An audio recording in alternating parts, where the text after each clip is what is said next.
அன்பு நேயர்களுக்கு என் இனிய மனமார்ந்த வணக்கங்கள்.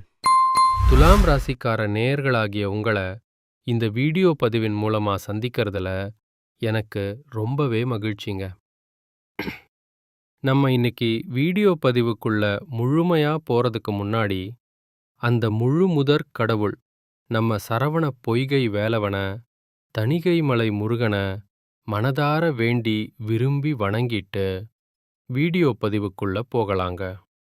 ஓம் முருகா போற்றி, ஓம் முருகா போற்றி, ஓம் முருகா போற்றி, என்னை காக்கும் முருகனே போற்றி. மனசுல தைரியமா இருங்க, நிச்சயமா சொல்றங்க, நல்லதே நடக்கும், நல்லது மட்டும்தான் நடக்கும். பொதுவாவே நம்ம துலாம் ராசிக்காரங்க அப்படின்னு எடுத்துக்கிட்டாலே அவங்க எப்போவும் ஒரு அழகான கற்பனை உலகத்துல வாழக்கூடியவங்களா இருப்பாங்க. இவங்க எந்த ஒரு செயலை செஞ்சாலும் சரிங்க, இல்ல ஒரு சொல்ல போய் ஒருத்தர்கிட்ட சொன்னாலும் சரி, இந்த செயலை செய்யலாமா, இந்த சொல்ல சொல்லலாமா, இதனால நம்மளுக்கு ஏதாவது பின்விளைவுகள் வருமா, நம்மள சுத்தி இருக்கிறவங்களுக்கு இதனால ஏதாவது மனக்கஷ்டம் வருமா அப்படின்னு பலமுறை தீர ஆலோசனை பண்ணித்தாங்க இவங்க எதையுமே செயல்படுத்துவாங்க. உண்மைக்கப்புறம் வேற எதுவுமே இல்லைன்னு நினைக்கிறவங்க இவங்க. உண்மைக்கு புறம்பா எந்த காலத்திலையும் எந்த ஒரு காரியத்தையும் இவங்க செய்யவே மாட்டாங்க.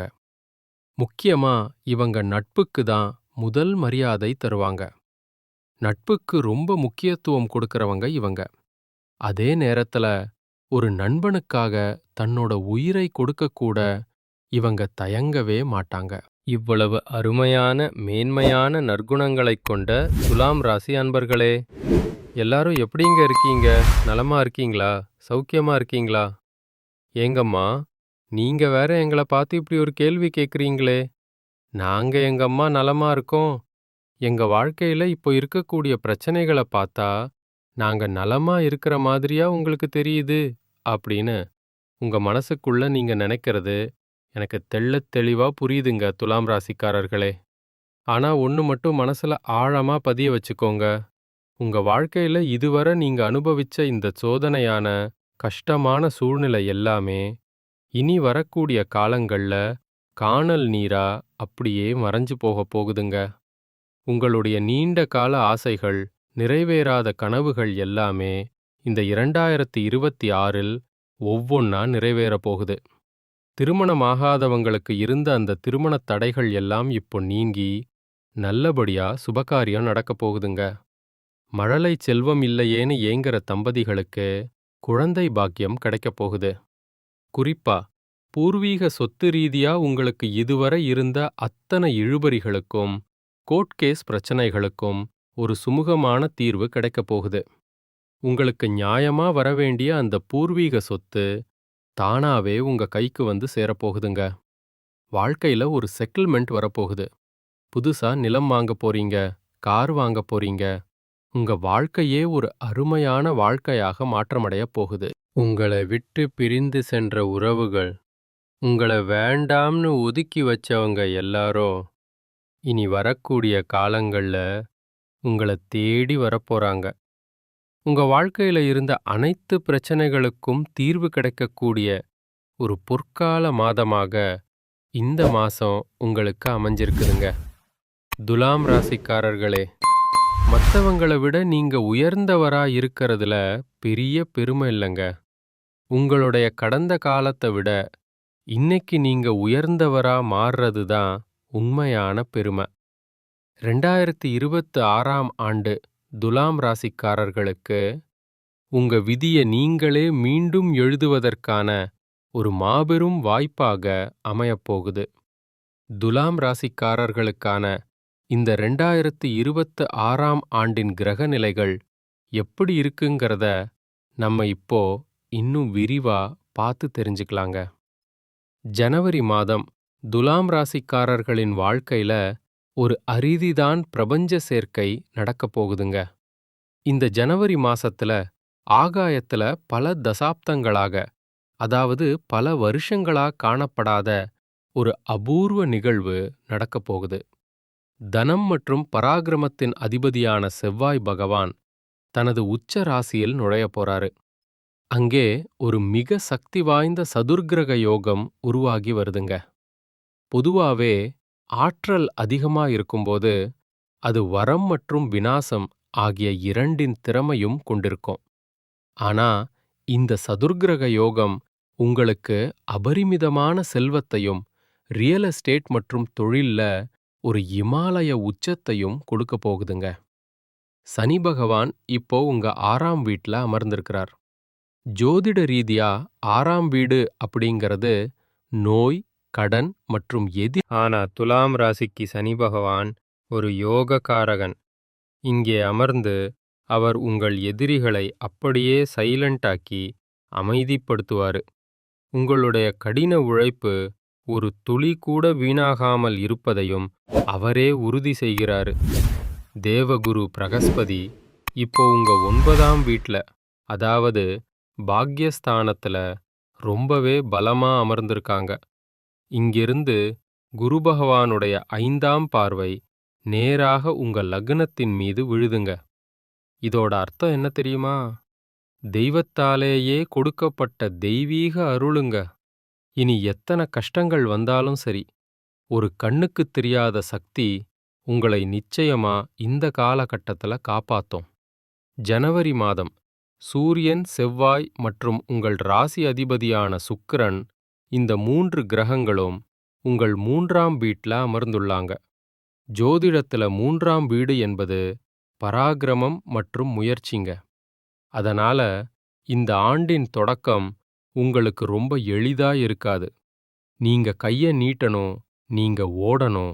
உங்களுடைய வாழ்க்கையில நல்லது நடக்கணும்னா நீங்க கொஞ்சம் மெனக்கெடணும். நீங்க வியர்வை சிந்தி உழைத்தீர்கள் என்றால் உங்க வாழ்க்கையில நிச்சயமாக பெரிய வெற்றி கிடைக்குங்க. தோல்விங்கிற பேச்சுக்கெல்லாம் துளி கூட இடமே கிடையாதுங்க. உண்மையான ஆட்டம் இந்த ஜனவரி மாதத்துல தான் தொடங்கப் போகுது. கிரகங்களின் கூட்டம் முழுவதும் இப்போ 3ஆம் வீட்டிலிருந்து மெல்ல வெளியேறி உங்க 4ஆம் வீட்டுக்கு செல்லத் தொடங்கப் போறாங்க. ஜனவரி மாதத்தின் இறுதியில சுக்கிரன் நுழைவாரு, சூரியன் வருவாரு, பின்னாடியே வீரமான செவ்வாயும் வருவாங்க. இந்த 4ஆம் வீடுங்கிறது சுகம், சொத்து, வாகனம் மற்றும் மன அமைதியை குறிக்குதுங்க. உங்களுடைய வாழ்க்கையில இனி எல்லாமே சுபமா தான் நடக்கும். செவ்வாய் பகவான் இப்போ உங்க ராசியில உச்சம் பெற போறாருங்க. இந்த ஜனவரி மாசத்தோட தொடக்கத்துல உங்க கேந்திர ஸ்தானங்கள் காலியாக இருக்கும். உங்க ராசி அதிபதி சுக்கிரன் 3ஆம் வீட்ல இருக்கிறாரு. உங்களுடைய ஆசைகள் எல்லாம் நிறைவேறப் போகுது. நீங்க வேலை செய்ய விரும்புவீங்க, நிறைய திட்டம் போடுவீங்க, டைரியில கூட எழுதி வைப்பீங்க. ஆனா சில நேரத்துல உடல் ஒத்துழைக்காது, மனம் சரி நாளைக்கு செய்வோம் அப்படின்னு சொல்லும். வேலைய தள்ளி போடும் பழக்கம் வரலாம். அத மட்டும் நீங்க கொஞ்சம் கவனமா பார்த்து தவிக்கணும். மத்தபடி பயப்பட ஒண்ணுமில்லங்க. நிச்சயமா உங்க வாழ்க்கையில நல்லது நடக்கும் அப்படிங்கிற உறுதியான நம்பிக்கையோட இருந்தீங்கன்னா நிச்சயமா நல்லது நடந்தே தீருங்க. கடந்த மாசத்துல இருந்து உங்களுக்கு ஏதேனும் உடல் உபாதைகள், கை கால் வலி இல்ல பருவகால தொற்று ஏதாவது இருந்தா அது எல்லாமே இந்த ஜனவரி மாசம் முடியறதுக்குள்ள கானல் நீரா கரைஞ்சு போயிரும். ஏன்னா குருவின் அமுதப் பார்வை உங்க நோய் எதிர்ப்பு சக்திய இரும்பு போல ரொம்ப வலிமையாக்கும். உங்க ஆளுமையில ஒரு புதிய கவர்ச்சி வரும். உங்க முகத்துல ஒரு தனி பொலிவு கூடும். மக்கள் உங்கள நோக்கி ஈர்க்கப்படுவாங்க. முன்னாடி உங்கள அலட்சியப்படுத்தினவங்க, உங்கள இறக்கணிச்சவங்க எல்லாரும் இப்போ உங்ககிட்ட வந்து உங்க ஆலோசனைய தேடி நிப்பாங்க. முன்னாடி இருந்த அந்த பதட்டம், பயம் இப்போ இருக்காது. எல்லாமே அமைதியா மாறிடும். சூரியனும் செவ்வாயும் முன்னாடி உங்க மனச பாதிச்சிருக்கலாம். ஆனா இனி வரக்கூடிய காலங்கள்ல அதே சூரியனும் செவ்வாயும் உங்களுக்கு வாழ்க்கையில ஒளிய தரப் போறாங்க. இதனால உங்களுக்குள்ள ஆற்றல் ரொம்ப அதிகமா வரும். ஆனா அதே நேரத்துல ஒரு சின்ன அட்வைஸ், இதயம் தொடர்பான துடிப்புகள் அல்லது வேகம் அதிகரிக்கலாம். நீங்க பிபி அல்லது இதய நோயாளிகளா இருந்தா கொஞ்சம் கவனமா உங்களுடைய உடல் நலத்தை பார்த்துக்கோங்க. டென்ஷன் ஆகாதீங்க. ஜனவரி 2026 உங்க வாழ்க்கையில ஒரு பெரிய திருப்புமுனையா அமையப் போகுது. உங்க ஜாதகத்துல தனஸ்தானத்தின் 2ஆம் வீடு அதிபதி செவ்வாய், லாபஸ்தானத்தின் 11ஆம் வீடு அதிபதி சூரியன் மற்றும் சுகசொத்து ஸ்தானத்தின் 4ஆம் வீடு அதிபதி சனி. இப்போ என்ன நடக்குதுன்னா, தனத்தின் அதிபதியும் லாபத்தின் அதிபதியும் ஒன்னா சேர்ந்து அப்படியே சொத்து வீட்ல போய் அமர்கிறாங்க. எல்லாவற்றிற்கும் மேலாக செவ்வாய் பகவான் அங்க உச்சம் பெற போறாரு. செவ்வாய் உச்சம் பெறுவது எதை காட்டுதுன்னா, பணப்புழக்கம் திடீரென அபரிமிதமா அதிகரிக்கும்ங்கிறத உறுதி செய்யுதுங்க. இது ஏதேனும் ஒரு பெரிய பிசினஸ் ஒப்பந்தமா இருக்கலாம். இல்ல ரொம்ப நாளா வராம தடைப்பட்டிருந்த ஒரு பெரிய தொகையா இருக்கலாம். இல்ல ஏதேனும் ஒரு சொத்து விற்பனை மூலமா கிடைக்கிற லாபமா இருக்கலாம். செவ்வாய் என்பவரே பூமிக்காரகன். அவர் உச்சம் பெற்று சொத்து வீட்ல அமரும்போது ரியல் எஸ்டேட் மற்றும் கட்டுமானத் துறையில இருக்கிறவங்களுக்கு அதிர்ஷ்டம் அப்படியே கொட்டும்.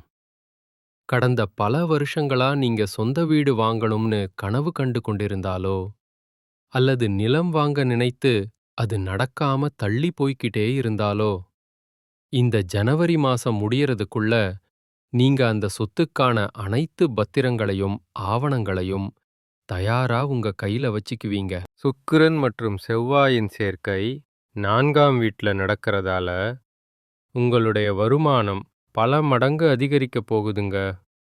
உங்களுடைய வாழ்க்கையே ஒரு சொர்க்க வாழ்க்கையா மாறப்போகுது. வேலையில இருக்கிறவங்களுக்கு இங்கே சனி பகவானின் பங்கு ரொம்பவே முக்கியமானதா இருக்குது. அவரு உங்க 6ஆம் வீட்ல அமர்ந்துள்ளாரு. இந்த 6ஆம் வீடுங்கிறது சேவை மற்றும் வேலைக்கானது. சனி பகவான் இங்கே ரொம்ப மகிழ்ச்சியா இருக்கிறாரு. அதனால அவர் உங்களுக்கு வேலையில பல நன்மைகளை வாரி வழங்க போறாரு. கடந்த சில மாசங்களா உங்களுக்கு வேலை போயிடுமோங்கிற பயம் இருந்திருக்கலாம். ஆனா அந்த பயம் இப்போ அறவே நீங்க போகுது. சனி பகவான் உங்களை ஒரு ஆணிவேர் போல வேலையில ஊன்றி நிற்க வைப்பாருங்க. உங்க எதிரிகள் எல்லாம் இப்போ அப்படியே காணாம போயிடுவாங்க. அலுவலகத்துல உங்க முதுகுக்கு பின்னால் பேசினவங்க எல்லாரும் இனி வரக்கூடிய காலங்கள்ல உங்களை பார்த்து பயப்பட போறாங்க. உங்களுக்கு பதவி உயர்வு, சம்பள உயர்வு எல்லாம் தேடி வரப்போகுது. உங்களுடைய ஆசைகள், கனவுகள் எல்லாமே ஒவ்வொன்னா நிறைவேறப் போகுதுங்க. துலாம் ராசி இல்லத்தரசிகளுக்கு இந்த ஜனவரி மாசம் ரொம்ப ரொம்ப விசேஷமான மாசமா அமைஞ்சிருக்கு. உங்க மனசுல இருந்த பாரம் குறையும். உங்கள வேண்டாம்னு ஒதுக்கி வச்ச சொந்த பந்தங்கள் எல்லாம் இப்போ உங்களை தேடி வந்து உறவு கொண்டாடுவாங்க. திருமணமாகாதவர்களுக்கு இருந்த தடைகள் நீங்கி உங்களுக்கேற்ற சரியான வாழ்க்கை துணையோடு விமரிசையா திருமணம் நடக்கப் போகுதுங்க. இந்த உலகத்துல யாருங்க உண்மையான கோடீஸ்வரன்? கோடி கோடியா பணம் வச்சிருக்கிறவங்களா இல்ல புடிச்ச உணவுகளை சாப்பிட்றவங்களா? இல்லவே இல்லங்க. யார் ஒருத்தர் எந்த ஒரு நோய் நொடியும் இல்லாம, மனக்கவலை இல்லாம, ராத்திரியில நிம்மதியா தூங்குறாங்களோ அவங்கதாங்க இந்த உலகத்திலேயே ஆகச் சிறந்த கோடீஸ்வரன்.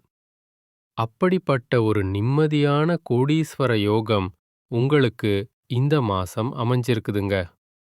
உங்க வாழ்க்கையில இனி வரக்கூடிய காலங்கள்ல கவலை, கண்ணீர் அப்படிங்கிற பேச்சுக்கெல்லாம் துளி கூட இடமே கிடையாதுங்க. இதுநாள் வரைக்கும் உங்களுடைய மனசில் இருந்த பாரங்கள், மனக்கவலைகள் எல்லாம் இனி வரக்கூடிய காலங்கள்ல அப்படியே மாயமா மறைஞ்சு போகப் போகுதுங்க. நீங்க ரொம்ப சந்தோஷமான, ஆரோக்கியமான வாழ்க்கைய வாழப் போறீங்க.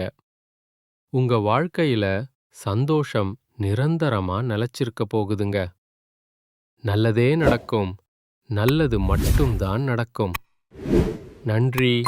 வணக்கம்.